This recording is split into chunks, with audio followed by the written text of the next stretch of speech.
بسم اللہ الرحمن الرحیم. In the name of Allah, the Beneficent, the Merciful. اللہ الرحمن الرحیم. دور نبوت میں اپنے آپ کو سپر پاور سمجھنے والی دو بڑی طاقتیں تھیں، ایک روم اور دوسرے فارس. روم ان کا مرکز ملک شام تھا اور فارس یہ ایران کے رہنے والے تھے. چنانچہ سن 9 ہجری میں آپ صلی اللہ علیہ وسلم کو اطلاع ملی کہ روم کی طرف سے ایک لشکر مدینے پر چڑھائی کرنے کے لیے آ رہا ہے. تو آپ نے فرمایا ان کے آنے سے پہلے ہم جا کے راستے میں ان کو رکاوٹ ڈالیں گے. چنانچہ 30,000 کا لشکر لے کر آپ نکلے، جس غزوہ کو غزوہ تبوک کہا جاتا ہے. یہ آپ کا نکلنا تھا، اس کی وجہ سے ان کافروں کے اوپر اس قدر رعب اور دبدبہ پڑا کہ ان کو آنے کی جرت نہ ہوئی، راستے سے ہی واپس پلٹ گئے. چنانچہ آپ صلی اللہ علیہ وسلم کو اپنی زندگی میں روم کے خلاف لڑائی کا موقع نہ ملا. آپ کی چاہت تھی کہ آپ ملک شام کی طرف جہاد کی مہم لے کر جائیں، لیکن قدرت کو کچھ اور ہی منظور تھا.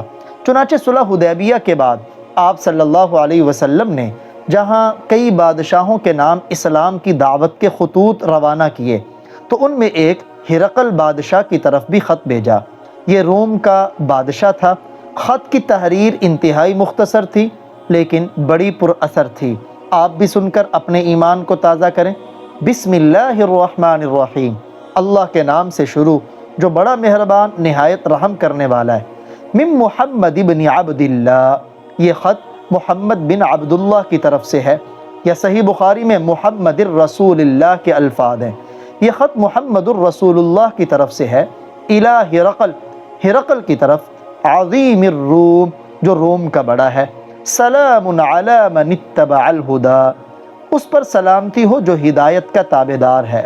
اما بعد فانی ادعوک بدعایت الاسلام. میں تمہیں اسلام کی دعوت دیتا ہوں. اسلم، اسلام قبول کر لو. تسلم، تم بچ جاؤ گے، وگرنہ اس کے علاوہ تمہارا بچنا اور ملک کا باقی رہنا یہ ناممکن ہے. یہ خط دے کر آپ نے اپنے صحابی دحیہ کلبی رضی اللہ تعالی عنہ کو روانہ کیا، لیکن آپ اپنی زندگی مبارکہ میں ارادہ رکھنے کے باوجود بھی ملک شام کی طرف کوئی بھی جہاد کی مہم لے کر نہ جا سکے. چنانچہ سیدنا صدیق اکبر رضی اللہ تعالی عنہ کا دور خلافت آیا. اس میں کئی فتنوں نے سر اٹھایا. ایک طرف منکرین ختم نبوت مسیلمہ کذاب کی شکل میں، تو دوسری طرف مانعین زکوٰۃ کے انکار کرنے والوں کا فتنہ، تیسری طرف نو مسلم ان کا اسلام سے پھر کر مرتد ہونے کا فتنہ. ان تمام فتنوں کی سرکوبی کرنے کے بعد سیدنا صدیق اکبر رضی اللہ تعالیٰ عنہ نے ایک دن اہل مدینہ کو جمع کیا اور جمع کر کے ان میں بیان فرمایا، اور اس بیان میں فرمایا یہ بات جان لو اللہ کے رسول اپنے جہاد کی مہم ملک شام کی طرف لوٹانے والے تھے، لیکن اللہ جل جلالہ نے آپ کو اپنی طرف اٹھا لیا. اب میرا ارادہ ہے کہ میں مسلمانوں کو ان کے اہل و عیال کے ساتھ ملک شام کی طرف متوجہ کر دوں، کیونکہ میں نے آپ صلی اللہ علیہ وسلم سے سنا ہے. آپ نے فرمایا مجھے زمین دکھلائی گئی، میں نے مشرق و مغرب کو دیکھا، تو عن قریب وہ زمین جو مجھے دکھائی گئی میری امت کے ہاتھ میں آ جائے گی. اس میں یہ شام کی سرزمین بھی ہے. پورا اہل مدینہ آپ کے سامنے انہوں نے اظہار موافقت کیا کہ ہم آپ کے حکم پر جان دینے کو تیار ہیں. چنانچہ سیدنا صدیق اکبر رضی اللہ تعالیٰ عنہ نے خط لکھے مختلف مسلمانوں کے قبیلوں کی طرف، اور یہ خط خادم رسول سیدنا انس بن مالک رضی اللہ تعالیٰ عنہ کے ہاتھ روانہ کیے. تمام قبائل نے اس کے اوپر اپنے آنے کا اظہار کیا. چنانچہ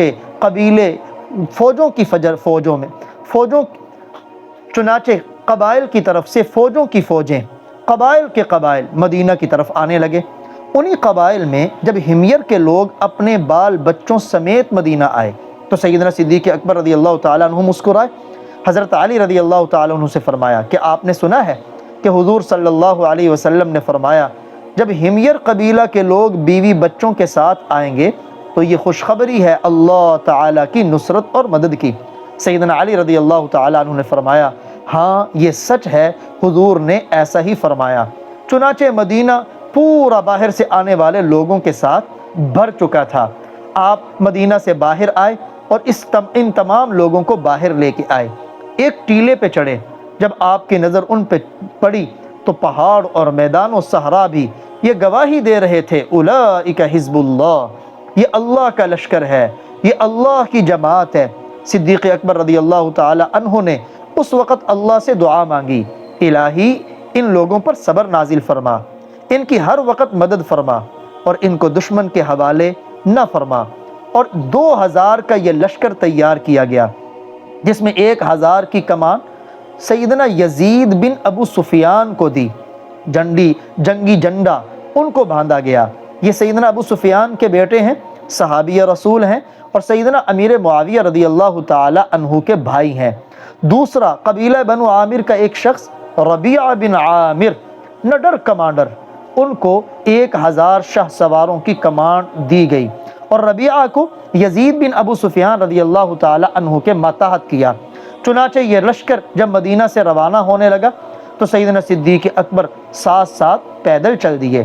یزید بن ابو سفیان رضی اللہ تعالیٰ عنہ نے فرمایا، اے اللہ کے رسول کے خلیفہ، ہمیں حیا آتی ہے، ہمیں اللہ کے غضب کا ڈر ہے، آپ پیدل چل رہے ہیں اور ہم سوار ہیں، یا تو آپ بھی سوار ہو جائیں یا ہم اتر جاتے ہیں۔ آپ نے فرمایا، نہ تم اترو نہ میں سوار ہوں گا، میں چاہتا ہوں تمہارے ساتھ کچھ پیدل چلوں تاکہ میرے گناہ معاف ہو جائیں، قدم قدم پر اللہ کے ہاں نیکی درج کر دی جائے۔ یہ لشکر اسلام چلتے چلتے جب تبوک کے میدان میں پہنچا، ادھر چونکہ ہرقل کو بھی پتہ چل گیا، اس نے اہل روم کو جمع کر کے ان کو غیرت دلائی، ان کو جوش دلایا۔ اس میں 8000 کا لشکر تیار ہوا۔ اس نے اپنے 4 نامور پہلوان جن کی بہادری ضرب المثل تھی، ان کو ان کا سپہ سالار مقرر کیا، باطلیق، جرجیس، لوقا بن شمعان اور حاکم غزہ۔ جب مسلمان تبوک کے میدان میں تھے، ادھر سے رومی لشکر بڑی آب و تاب سے، بڑی جوش و خروش سے وہاں آیا۔ انہوں نے دیکھا مسلمان تو 1000 ہیں، کیونکہ سیدنا یزید بن ابو سفیان نے 1000 کو کمین لگانے کا کہا، ربیعہ بن عامر کو کہا کہ آپ کمین لگا لیں۔ جب اس 8000 کے لشکر نے یہ مٹھی بھر مسلمان دیکھے اور ان مٹھی بھر مسلمانوں کی نظر ان کی کثرت تعداد پہ پڑی، تو اس وقت یزید بن ابو سفیان نے خطبہ دیا کہ تمہیں گھبرانے کی ضرورت نہیں، بڑی مرتبہ ایسا ہوا ہے کہ تھوڑی جماعتوں کو اللہ نے زیادہ جماعتوں پہ غلبہ دیا ہے۔ مسلمانوں کا جوش و خروش تھا، پھر وہاں تلواریں نکلیں، آپس میں ٹکرائیں، رومیوں کو نظر آنے لگا کہ ہم تو جیت رہے ہیں، ہم تو ان کو ابھی ختم کر دیں گے۔ لیکن ادھر سے جب ربیعہ بن عامر رضی اللہ تعالی عنہ 1000 کا لشکر لے کے نکلے، اس سے رومیوں کے قدم اکھڑے، وہ بھاگنے لگے۔ باطلیق پیچھے سے آوازیں دے رہا ہے، رک جاؤ، بھاگو مت۔ تو ربیعہ بن عامر نے دیکھا لگتا ہے ان کا یہ سرغنہ ہے، ان کا یہ کمانڈر ہے، آگے بڑھے، نیزے سے باطلیق کا کام تمام کر دیا۔ رومیوں کی نظر پڑنی تھی اپنے کمانڈر پر، تو ان کے چھکے چھڑ گئے، حواس باختہ ہو کے دوڑیں لگا دی۔ اللہ تعالیٰ نے مسلمانوں کی تھوڑی سی جماعت کو کافروں کے اوپر غلبہ دیا، لیکن راستے میں جاتے جاتے باطلیق کا بھائی تھا جرجیس، وہ ان کو مخاطب کر کے کہنے لگا، کہاں بھاگ رہے ہو؟ تعداد میں تم زیادہ، وہ تعداد میں تھوڑے، جا کے ہم روم کے بادشاہ کو کیا منہ دکھائیں گے، کیا جواب دیں گے؟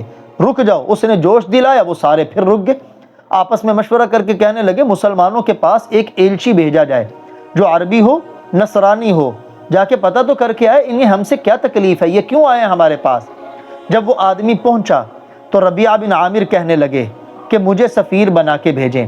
یزید بن ابو سفیان نے کہا، تم نے تو ان کے ایک کمانڈر کو قتل کیا، وہ تمہیں کہاں چھوڑیں گے؟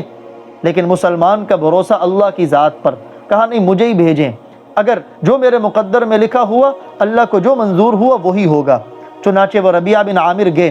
جب دشمن کے لشکر کے قریب پہنچے تو وہ ایلچی کہنے لگا، آپ اپنے گھوڑے سے نیچے اتر آئیں۔ تو فرمایا، مجھے تم نے بلایا ہے، مجھے تمہاری ضرورت نہیں، میں گھوڑے پہ ہی جاؤں گا۔ آگے کمانڈروں نے بھی گردن جھکائی، انہیں گھوڑے پہ آنے دو، یہ مسلمان کی شان تھی۔ چنانچہ اپنے گھوڑے پر ہی ان کے بڑے خیمے میں داخل ہوئے اور خیمے کے درمیان میں جا کے گھوڑے سے اترے۔ جرجیس انہیں کہنے لگا، تمہیں ہم سے کیا شکوہ ہے؟ تم نے فارس کو چھوڑا اور ہم پہ حملہ کر دیا۔ تو ربیعہ بن عامر فرمانے لگے، تم ہمارے قریب تھے اور اللہ کا قرآن ہمیں کہتا ہے کہ جو تمہارے قریب ہو پہلے ان سے جہاد کرو، قاتلوا الذین یلونکم من الکفار، پھر جرجیس نے اپنے ایک پادری کو بلایا کہ تم ربیعہ سے مناظرہ کرو۔ مسلمان اپنے علم میں بھی پختہ، ایمان میں بھی پختہ، مناظرہ ہوا، اللہ نے ربیعہ بن عامر کو فتح دی کہ وہ پادری بھی زبان سے کہنے پہ مجبور ہوا واقعی حق ان کی طرف ہے۔ اسی دوران کسی نے آ کے جرجیس کے کان میں کہا یہ وہی آدمی ہے کل جس نے تمہارے بھائی کو قتل کیا۔ اس پر جرجیس آگ بگولا ہوا، حملے کے لیے تیار ہی ہو رہا تھا کہ حضرت ربیعہ مومن کی فراست وہ اللہ کے نور سے دیکھتا ہے، سمجھ گئے، بجلی کی طرح کودے، تلوار اٹھائی اور جرجیس کا لمحوں کے اندر کام تمام کر دیا۔ یہ ایمانی طاقت تھی۔